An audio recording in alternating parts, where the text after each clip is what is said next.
오늘의 주요 뉴스입니다. 주말 검사 감소 영향으로 어제 코로나19 신규 환자는 384명으로 집계됐습니다.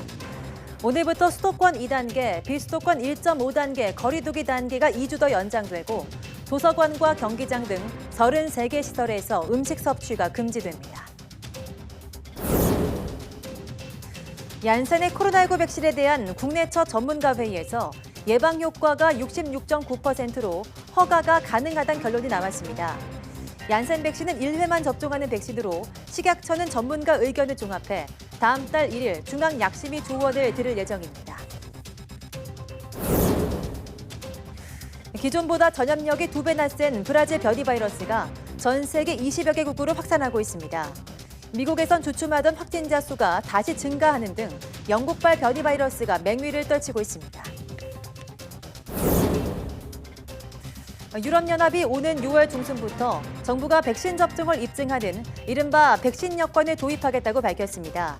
유럽연합은 의무화는 아니라면서도 백신 여권을 통해 관광산업에 숨통이 트일 것으로 기대했습니다.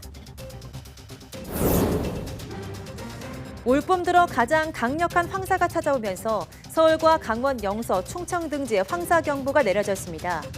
초미세먼지 농도도 전국 대부분 지역에서 매우 나쁨 수준 나타내고 있으며 황사는 내일까지 이어지겠습니다.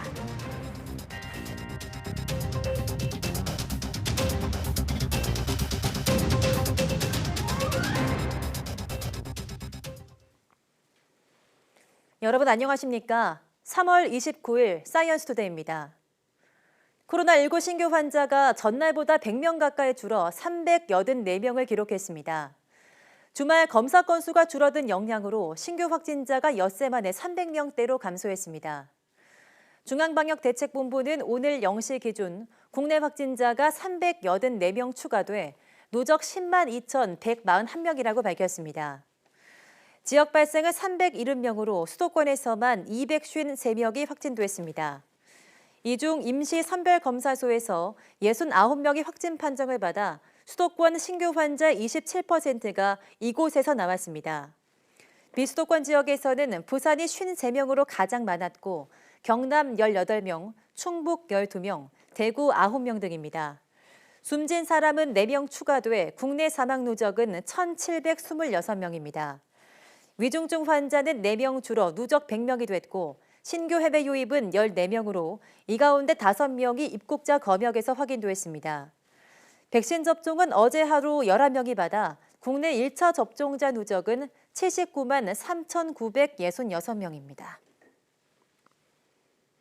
네, 오늘부터 현행 사회적 거리두기 단계가 2주 더 연장되는 가운데 도서관과 경기장 등 일부 시설에서도 음식 섭취가 금지됩니다.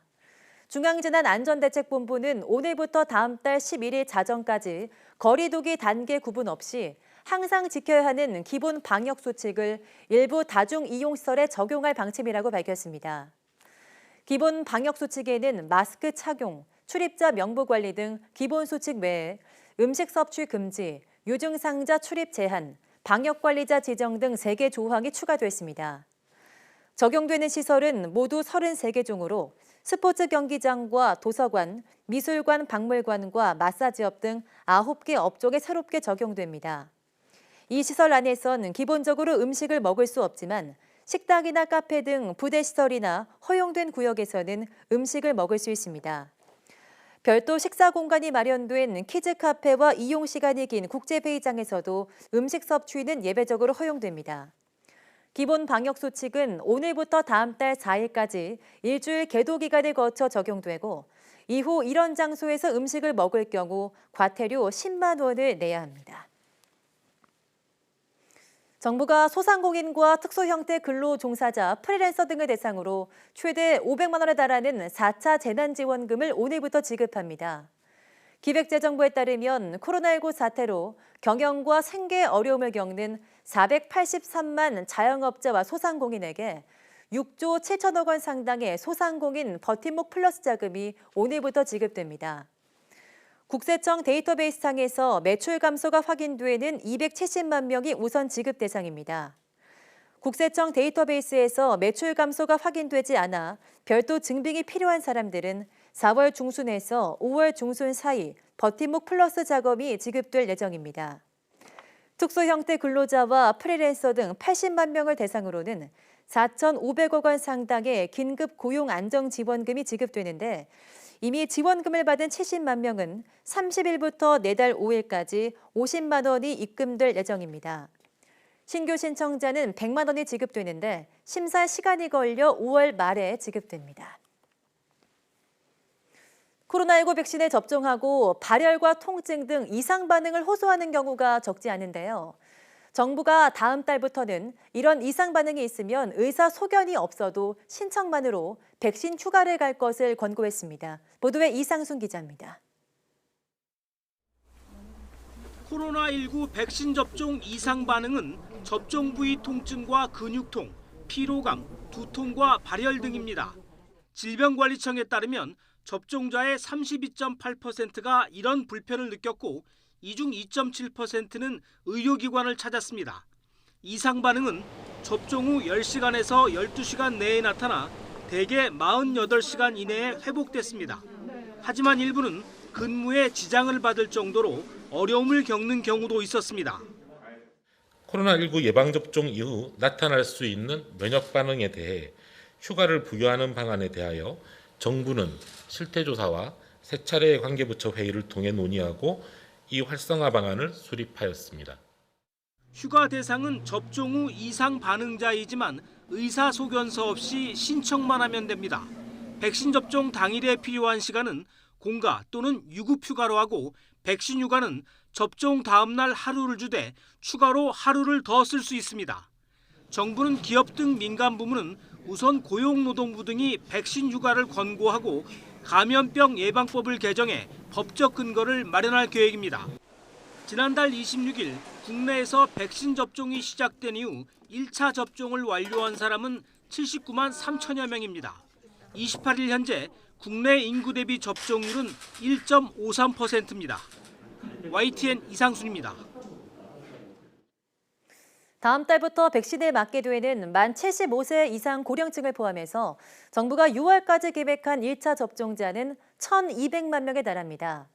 연일 속도전을 강조하고 있는데요. 백신 물량 확보는 쉽지 않은 상황입니다. 각국이 내수 물량 확보에 나선 데다 노바백스 원료 부족 문제까지 불거지면서 국내 수급 불확실성이 더 커졌습니다. 이형환 기자입니다. 세계 각국이 백신 확보를 위해 수출 제한 움직임을 보이는 상황에서 노바백스 원료 부족 문제까지 불거졌습니다. 국내 기술 이전 계약까지 맺어 상대적으로 안정적인 수급이 예상됐던 백신인데 2분기 2천만 명분 도입에 변수가 생긴 겁니다. 원재료가 부족하면 생산량이 늦어질 수밖에 없기 때문에 기술 이전은 앞으로 우리가 이 노바백스와 같은 플랫폼을 가지고 백신을 만드는 데는 도움이 되겠지만 지금 당장 백신 수급에 있어서는 좀 늦어질 수도 있다고 생각합니다. 국내 전문가 1차 검증을 거친 얀센 백신도 조기 도입이 불투명합니다. 얀센 백신이 좀 조기에 도입돼서 4월이나 5월쯤 이제 좀 도입이 되려고 생각을 했었는데 미국에서 이제 자국 접종이 이루어질 때까지 수출을 좀 막는 상황이 돼서 조금 국내 도입이 조금 늦어질지 모르겠다는 생각들이 들고. 당장 다음 달부터 파이자 백신을 맞게 될 만 75살 이상 고령층 360만 명에 대한 물량 맞추기도 쉽지 않습니다. 이달 50만 명분 외에 추가 계약한 300만 명분이 언제 들어올지는 여전히 미정입니다.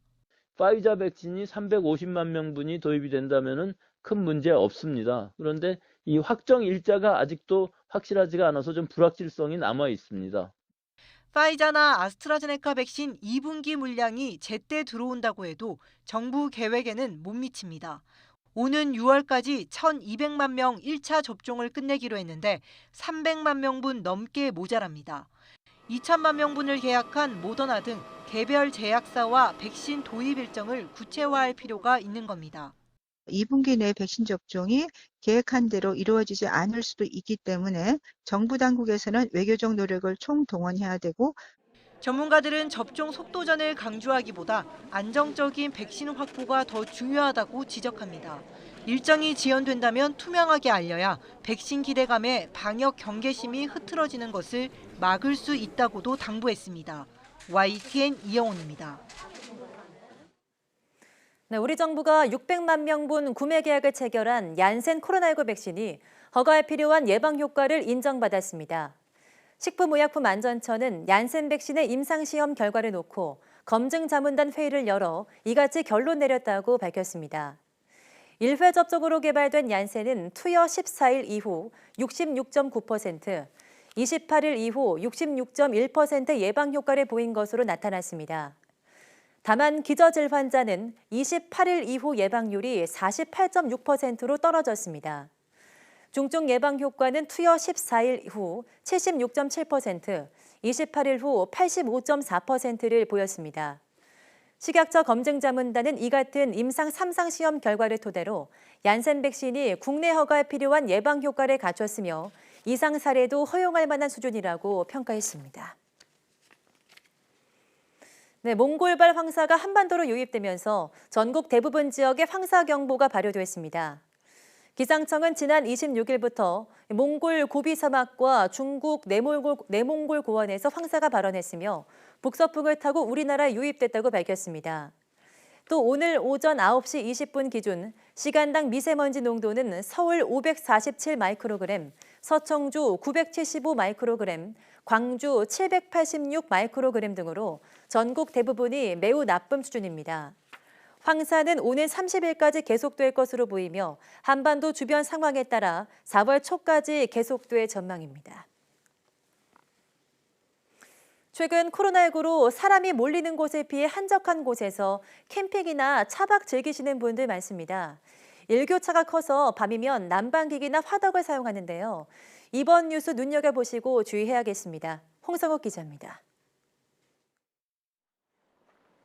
지난 2019년 12월 울산 해안가 텐트에서 40대 남녀가 숨진 채 발견됐습니다. 원인은 일산화탄소 중독, 텐트 안에 둔 화덕이 원인이었습니다. 지난해 12월 전남 고흥에서도 비슷한 사고가 났습니다. 캠핑용으로 개조한 버스에서 50대 동창생 4명이 일산화탄소에 중독됐습니다. 히터를 켜고 잠이 들었는데 한 명이 숨졌습니다. 이 차량이나 텐트같이 밀폐된 공간에서 이 난방기기를 사용하면 일산화탄소 농도가 급격히 증가합니다. 눈에 보이지도 않고 냄새도 나지 않아 알아차리기 쉽지 않은데 장시간 노출되면 목숨을 잃을 수도 있습니다. 경찰이 일산화탄소 위험성을 알리기 위해 가스안전공사와 함께 실험을 벌였습니다.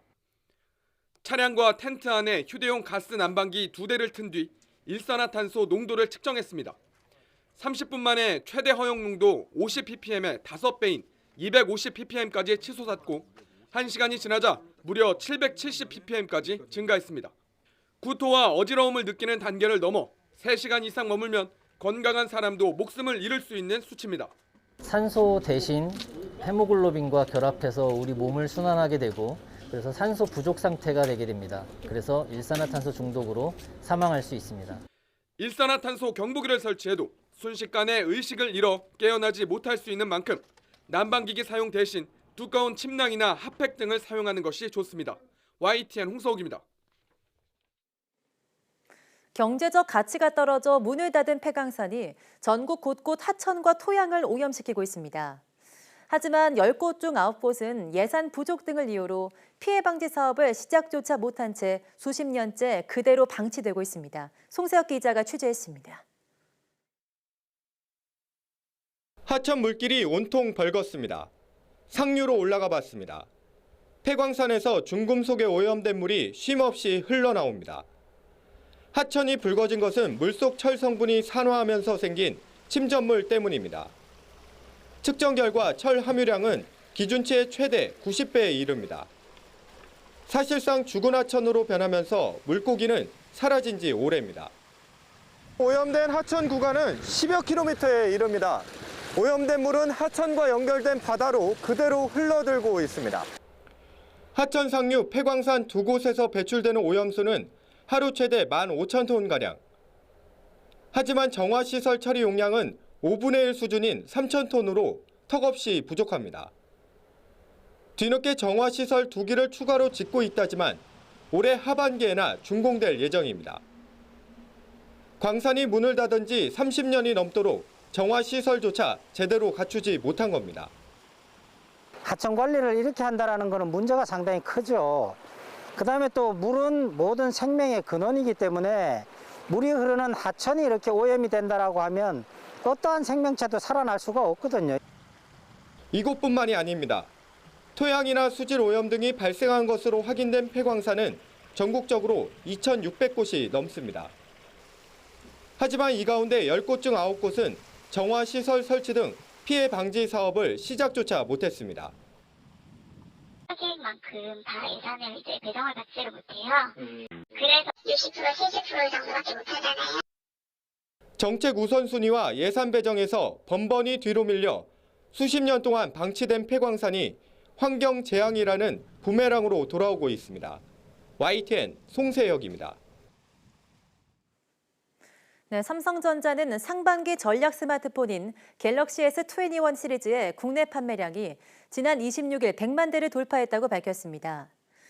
국내에서 1월 29일 출시된 이후 57일 만에 전작인 갤럭시 S20보다는 한 달가량 빠른 판매량을 달성했습니다. 삼성전자는 갤럭시 S20의 부진을 만회하기 위해서 신제품의 가격을 낮추고 출시 시기도 예년보다 한 달가량 앞당겼습니다. 모델별 판매 비중은 기존 모델인 갤럭시 S21이 52%를 차지했고 다음으로 갤럭시 S21 울트라가 27%를 나타냈습니다. 네, 가상화폐 투자 광풍이 불면서 국내 거래소만 100곳이 넘는 것으로 알려졌습니다. YTN은 영세 업체까지 난립하면서 우려되는 부작용과 제도적 허점을 연속 보도합니다.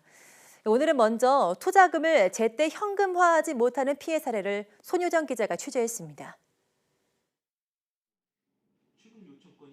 40대인 김모 씨는 최근 가상화폐 거래소에 3천만 원을 넣고 투자를 시작했습니다. 그러다 마음이 바뀌어 사뒀던 코인과 남은 현금에 대한 출금을 신청했습니다. 하지만 출금은 차일피일 미뤄졌고 거래소 측은 검수가 필요하다며 기다려달라는 말만 반복했습니다. 열흘 넘게 기다린 끝에 고작 200만 원만 돌려받게 되자 김 씨는 거래소 자산을 압류해달라는 처분서를 법원에 냈습니다. 출금 신청을 취소하지도 못하는 상태이기 때문에 지금까지 아무것도 할 수가 없는 상태이고 지금 돈이 묶여있는 상태입니다. 명백히 사기라고 생각합니다. 가상화폐 투자 관련 인터넷 카페에선 비슷한 피해를 호소하는 글이 쉽게 눈에 띕니다. 거래소와 연락조차 안 된다는 호소도 많습니다. 제가 출금을 요청한 게 올해 1월 27일이었고요. 전화 문의도 하고 카카오톡으로 문의를 했는데 전혀 아무런 답변도 없이 기다리고만 있는 상황이에요. 거래소 사무실을 직접 찾아가 봤습니다. 불은 모두 꺼져 있고 전화를 아무리 걸어도 받지 않습니다. 거래소에 현금이 묶여있는 몇몇 이용자들이 답답한 마음에 이곳 사무실까지 찾아왔지만 문이 잠겨 있어서 그대로 돌아갈 수밖에 없었습니다.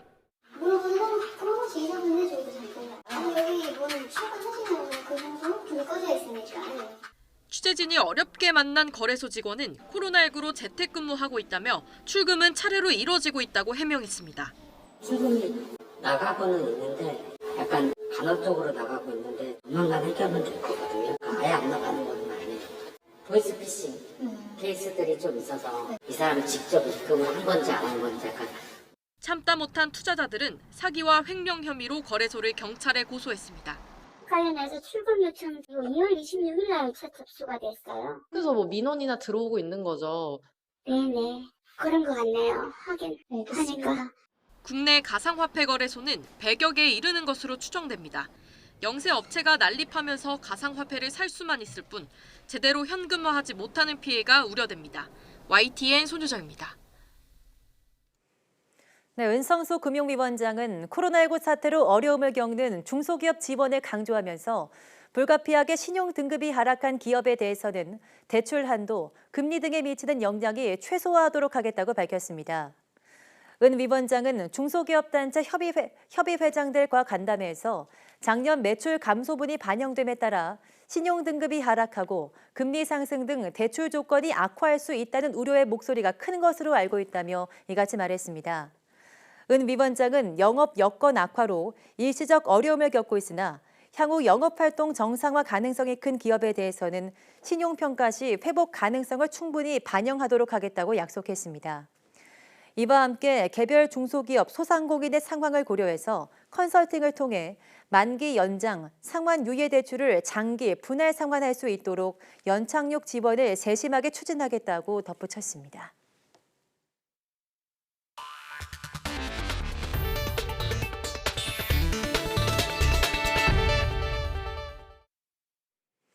유럽연합 EU가 오는 6월 중순부터 이른바 백신 여권을 도입하겠다는 방침을 밝혔습니다. 의무화하진 않겠지만 백신 여권을 통해서 여행이 좀 더 자유로워져 관광 산업이 회복되길 기대하고 있습니다. 보도에 이동환 기자입니다. 티에리 브루통 EU 내부시장 담당 집행위원이 현지 시간 28일 프랑스의 한 방송에 출연해 이른바 백신 여권 시안을 공개했습니다. QR코드에 코로나19 백신 접종 여부와 백신 종류, 항체 형성 여부, 코로나19 검사 결과 등의 정보가 담길 예정입니다.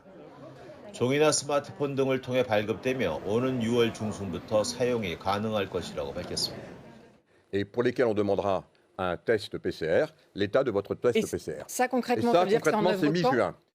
현재는 EU 내 백신 공급이 부족하지만 두세 달 안에 백신 공급이 늘어나 누구나 백신을 받을 수 있는 시점에 맞춰 백신 여권을 발급하겠다는 것입니다. EU는 백신 여권을 의무화하지는 않겠다고 밝혔습니다. 하지만 항공사가 이를 요구할 수 있고 입국 시 코로나 검사를 면제받을 수 있다고 말해 사실상 백신 여권 없이 해외여행은 어려울 것으로 보입니다.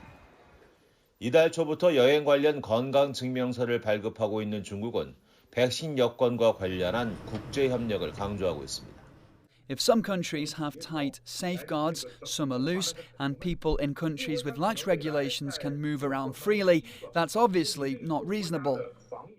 코로나19 팬데믹으로 직격탄을 맞은 관광산업의 회복을 위해 세계 각국이 여름 휴가철을 전해 백신 여권 도입을 서두르는 모습입니다. YTN 이동원입니다. 변이 바이러스가 빠르게 확산하면서 전 세계 코로나19 상황에 다시 빨간불이 켜졌습니다. 강한 전파력으로 남미를 휩쓸고 있는 브라질발 변이 바이러스는 이미 20여 개국에 상륙했고 유럽과 미국은 영국발 바이러스가 확산하면서 코로나19 재유행 조짐을 보이고 있습니다. 보도에 김영근 기자입니다. 남미 지역은 여러 나라가 연일 신규 확진자 수 최고치를 경신하고 있습니다. 특히 브라질은 신규 확진자가 10만 명이 넘습니다. 아마존에서 새로 발견된 P1 변이 바이러스가 급속도로 퍼지고 있기 때문입니다. A situação está igual em todas as regiões, né? Todos os leitos, quase todos com 90% de ocupações e estão priorizando os mais graves. P1 변이 바이러스는 기존 바이러스보다 전파력이 2배나 강합니다. 재감염 확률도 61% 높은 것으로 알려졌습니다. 이처럼 강한 전파력으로 브라질을 넘어 인근 국가로 퍼졌고 지금은 전 세계 20여 개국에 상륙했습니다. 유럽은 영국발 변이 바이러스 때문에 골머리를 앓고 있습니다. 3차 유행 조짐이 뚜렷해지면서 유럽 각국은 봉쇄를 강화하거나 연장하는 등 긴급 대응에 나섰습니다. On a vu que les contaminations doublent pratiquement tous les 2 semaines. On voit que le niveau de circulation du virus est au niveau le plus élevé depuis 4 mois. 미국도 주춤했던 확진자 수가 다시 증가세를 보이고 있습니다. 지난주 하루 평균 확진자 수가 전주보다 11%나 증가했습니다. 규제 완화를 틈타 변이 바이러스가 곳곳에서 확산하고 있기 때문입니다. We are at a critical point in this pandemic, a fork in the road, where we as a country must decide which path we are going to take. 전문가들은 변이 바이러스가 빠른 속도로 확산하면서 글로벌 보건에 또 다른 충격파를 던지고 있다면서 백신 접종에 들떠 방역 지침을 느슨하게 운영해서는 안 된다고 경고했습니다. YTN 김영근입니다. 이런 가운데 앤서니 파우치 미 국립알레르기 전염병 연구소 소장 역시 미국의 코로나19 감염 사례가 다시 급증할 가능성이 있다고 경고했습니다. 파우치 소장은 CBS 방송에 출연해 미국에서 신규 감염 건수가 여전히 고공행진을 하고 있다면서 이같이 말했습니다. 또 전염성이 더 강한 변이 바이러스가 신규 감염자 증가에 영향을 줬지만 봄방학과 여행, 여러 주의 방역 규제 조치 완화 등도 영향을 끼쳤다고 지적했습니다. 그러면서 코로나19 감염세가 정점을 찍은 뒤 높은 수준을 계속 유지하고 있는 고점 안정기의 경우 다시 급상승의 위험에 처할 수도 있다며 불행하게도 지금 그런 현상을 보고 있다고 말했습니다.